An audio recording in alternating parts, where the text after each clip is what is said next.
Pasien dalam pengawasan sampai dengan saat ini ada 10.482 orang.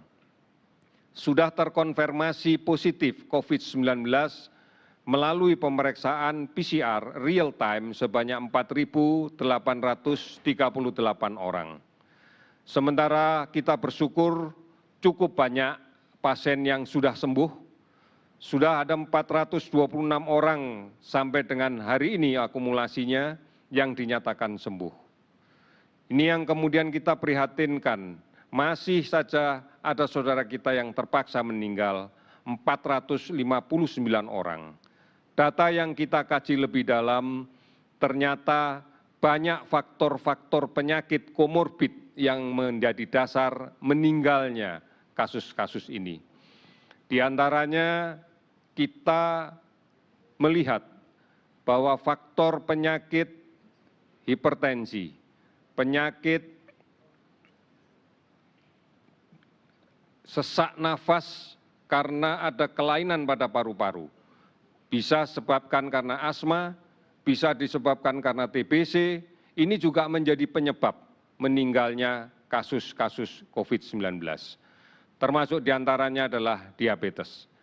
Oleh karena itu, bersama-sama kita harus menyadari bahwa masih banyak ancaman penyakit yang berada di wilayah kita, berada di tengah-tengah masyarakat kita, yang bisa menjadi faktor komorbid, pemberat, sehingga menambah jumlah kasus kematian.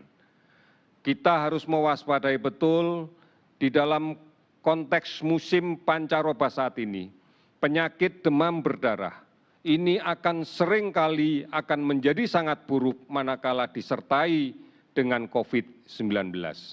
Penyakit TBC yang cukup banyak berada di Indonesia, ini juga menjadi kontribusi yang cukup besar di dalam kaitan dengan penyebab kematian manakala kemudian disertai infeksi COVID-19.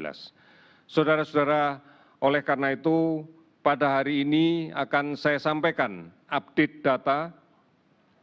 Ada penambahan kasus baru sebanyak 282, sehingga total menjadi 4.839. Ada kasus sembuh 46 orang. Kalau kita lihat distribusi terbesar, DKI sudah sembuh 163 orang. Kemudian di Jawa Tengah, di Jawa Timur 76 orang sembuh. Kemudian di Jawa Barat ada 23 pasien sembuh, kemudian Sulawesi Selatan 33 pasien sembuh, demikian juga di beberapa provinsi yang lain. Angka kematian bertambah dengan 60 orang pada hari ini, sehingga totalnya menjadi 459. Saudara-saudara, yang seperti yang kita ketahui bersama, ini gambaran bahwa penularan di luar masih terjadi.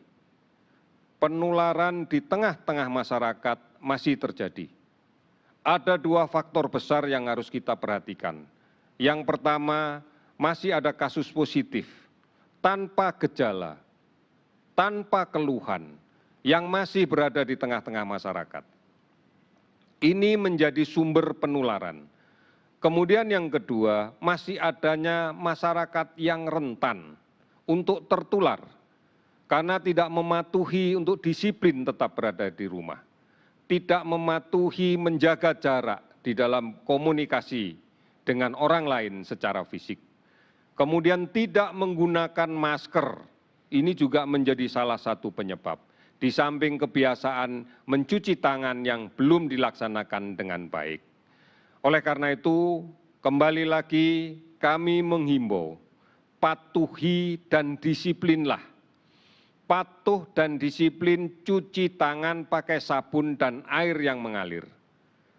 Kita ingatkan semua keluarga kita ingatkan orang-orang yang kita kenal dengan baik, agar rutin melakukan kebiasaan mencuci tangan. Kita mulai dari setiap rumah di tempat kita.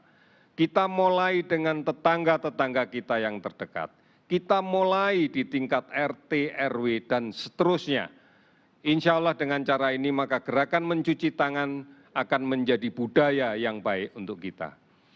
Kemudian patuh dan disiplin pakai masker.